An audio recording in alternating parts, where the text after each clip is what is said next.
ನಮಸ್ಕಾರ ಸ್ನೇಹಿತರೆ. ಇಂದು ನಾನು ಮಾತನಾಡಲು ಹೊರಟಿರುವ ವಿಷಯ ಕುಂಭರಾಶಿಯವರ ಜೀವನಕ್ಕೆ ಸಂಬಂಧಿಸಿದಂತಹ ಅತ್ಯಂತ ಕಠಿಣ, ನೋವು ತುಂಬಿದ ಮತ್ತು ಸತ್ಯಾಧಾರಿತ ವಿಷಯ.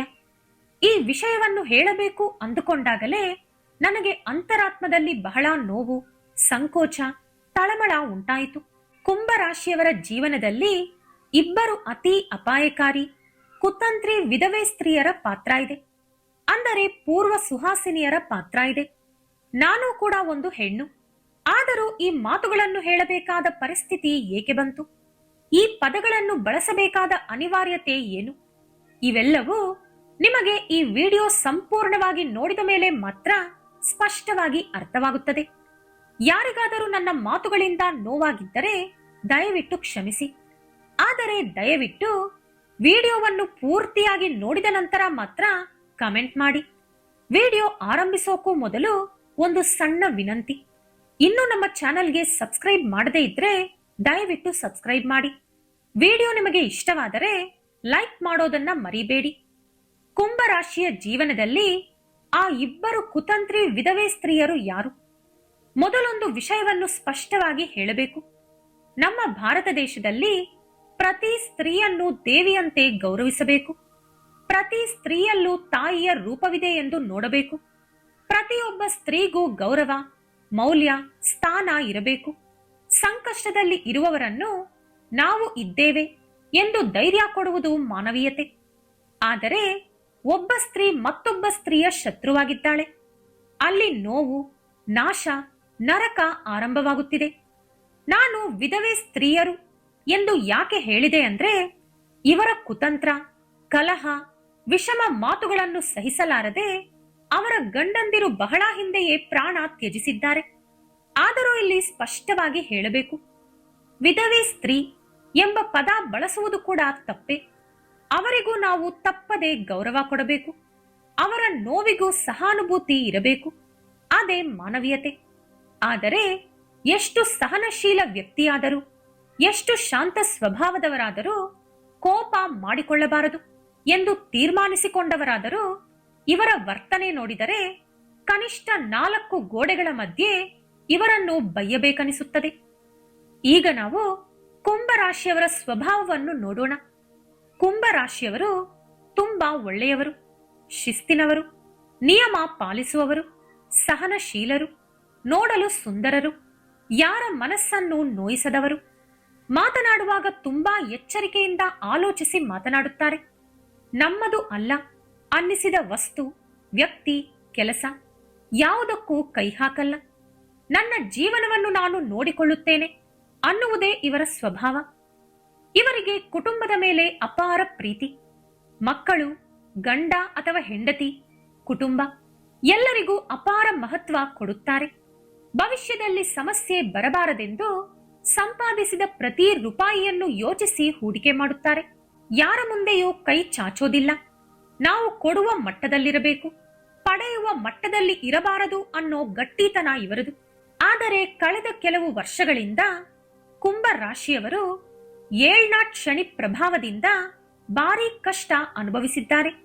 ದೈಹಿಕ ಆರೋಗ್ಯ, ಮಾನಸಿಕ ಆರೋಗ್ಯ, ಆರ್ಥಿಕ ಸಮಸ್ಯೆಗಳು, ಕುಟುಂಬ ಕಲಹ, ಸಂಬಂಧಿಕರಿಂದ ಅವಮಾನ, ಅನುಮಾನಗಳು, ಮನೆಯೊಳಗಿನ ಜಗಳ, ಅತಿಯಾದ ಆಲೋಚನೆ ಹಾಗೂ ಡಿಪ್ರೆಷನ್. ಮಹಿಳೆಯರಿಗೆ ಗರ್ಭಾಶಯದ ಸಮಸ್ಯೆಗಳು, ಗ್ಯಾಸ್ಟ್ರಿಕ್ ಸಮಸ್ಯೆಗಳು.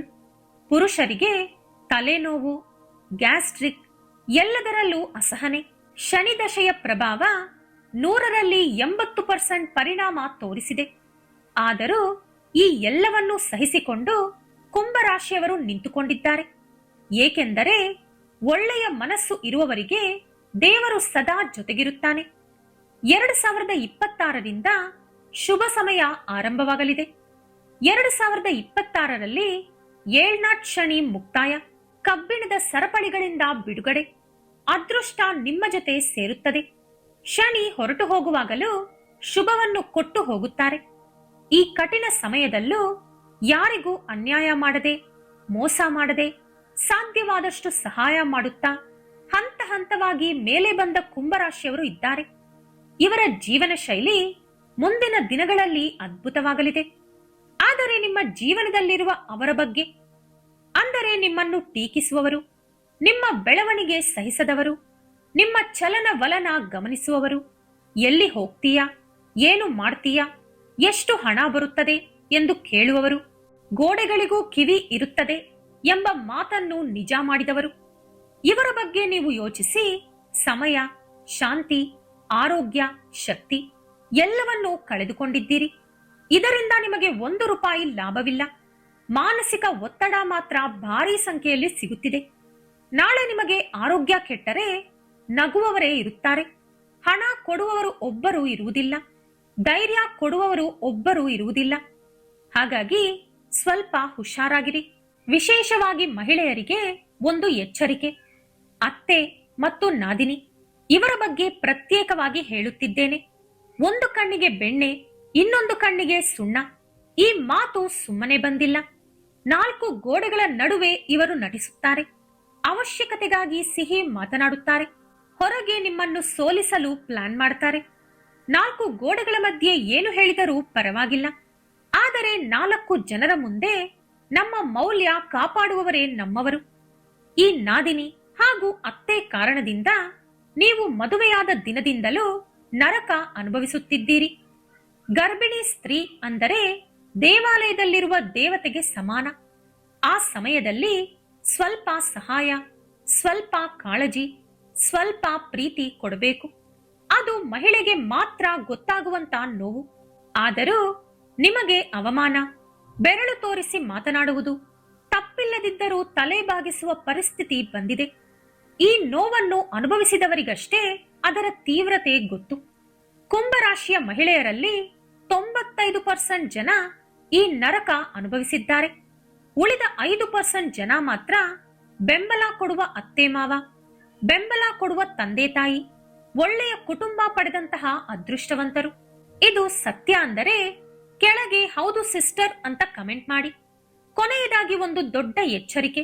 ಕುಂಭರಾಶಿಯ ಮಹಿಳೆಯರೇ, ಪ್ರೇಮ ಅಥವಾ ಪ್ರೀತಿ ಎಂಬ ಒಂದು ಅಪಾಯ ನಿಮ್ಮ ಹತ್ತಿರ ಬರುತ್ತಿದೆ. ಇದರಿಂದ ನಿಮ್ಮ ಜೀವನದಲ್ಲಿ ಗೊಂದಲ, ಒತ್ತಡ, ನಂಬಿಕೆ ಅಥವಾ ಅಪನಂಬಿಕೆ, ಹಳೆಯ ಮೋಸಗಳು ನೆನಪಾಗುವ ಸಾಧ್ಯತೆ ಇದೆ. ಹೊಟ್ಟೆಯಲ್ಲಿ ಇಲ್ಲದಂತಹ ಪ್ರೀತಿ ಕಾಲಿನ ಮೇಲೆ ಬಿದ್ದರೂ ಬರುವುದಿಲ್ಲ ಅಂತ ಹೇಳ್ತಾರೆ. ಹಿಂದೆ ಮೋಸ ಮಾಡಿದವರ ಮೇಲೆ ಮತ್ತೆ ನಂಬಿಕೆ ಇಡುವುದು ಅಜ್ಞಾನ ಮಾತ್ರ. ಪ್ರತಿಯೊಬ್ಬರನ್ನು ನಂಬುವ ಮೊದಲು ಅವರ ಹಿಂದಿನ ವರ್ತನೆ, ಅವರ ಸ್ವಭಾವ, ಅವರ ಇತಿಹಾಸ ಎಲ್ಲವನ್ನೂ ಲೆಕ್ಕ ಹಾಕಿ. ಕುಂಭರಾಶಿಯವರು ಸಣ್ಣ ವಿಷಯವನ್ನು ಗಂಭೀರವಾಗಿ ತೆಗೆದುಕೊಳ್ಳುವವರು. ಆದ್ದರಿಂದ ಹೆಜ್ಜೆ ಇಡುವಾಗ ಎಚ್ಚರವಾಗಿರಿ. ಅಂತಿಮ ಸಂದೇಶ: ನಿಮ್ಮ ಜೀವನ ಚಿಕ್ಕದು. ಸಂತೋಷ ಎಷ್ಟಿದೆ? ನಿಮ್ಮನ್ನು ಬೆಂಬಲಿಸುವವರು ಯಾರು? ನಿಮ್ಮ ಮೌಲ್ಯವನ್ನು ಯಾರು ಗೌರವಿಸುತ್ತಾರೆ ಎಂಬುದು ಮೊದಲು ತಿಳಿದುಕೊಳ್ಳಿ. ನಿಮ್ಮ ಮೌಲ್ಯವನ್ನು ನೀವೇ ಕಾಪಾಡಿಕೊಳ್ಳಿ. ನಿಮ್ಮನ್ನು ನೀವು ನಿರ್ಲಕ್ಷ್ಯ ಮಾಡಿಕೊಳ್ಳಬೇಡಿ. ಕುಂಭರಾಶಿಯವರೇ, ಇದನ್ನು ಮನಸ್ಸಿನಲ್ಲಿ ಗಟ್ಟಿಯಾಗಿ ನೆನಪಿಟ್ಟುಕೊಳ್ಳಿ. ಈ ವಿಡಿಯೋ ನಿಮಗೆ ಇಷ್ಟವಾಯಿತೆಂದು ಭಾವಿಸುತ್ತೇನೆ. ನನ್ನ ಮಾತುಗಳು ಸತ್ಯ ಅನಿಸಿದರೆ ಎಸ್ ಸಿಸ್ಟರ್ ಅಂತ ಕಮೆಂಟ್ ಮಾಡಿ.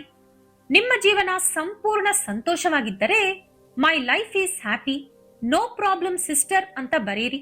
ದುರ್ಗಾದೇವಿಯ ಆಶೀರ್ವಾದಗಳು ಸದಾ ನಿಮ್ಮ ಮೇಲಿರಲಿ. ಈ ವಿಡಿಯೋ ಇಷ್ಟ ಆದರೆ ಲೈಕ್ ಮಾಡಿ, ಶೇರ್ ಮಾಡಿ. ಇಂಥ ಹೆಚ್ಚಿನ ಉತ್ತಮ ಮಾಹಿತಿಗಳಿಗಾಗಿ ತಪ್ಪದೇ ನಮ್ಮ ಚಾನೆಲ್ ಅನ್ನು ಸಬ್ಸ್ಕ್ರೈಬ್ ಮಾಡ್ಕೊಳ್ಳಿ. ಮತ್ತೊಂದು ವಿಡಿಯೋದೊಂದಿಗೆ ಪುನಃ ಭೇಟಿಯಾಗೋಣ. ಸರ್ವೇ ಜನ ಸುಖಿನೋ ಭವಂತು.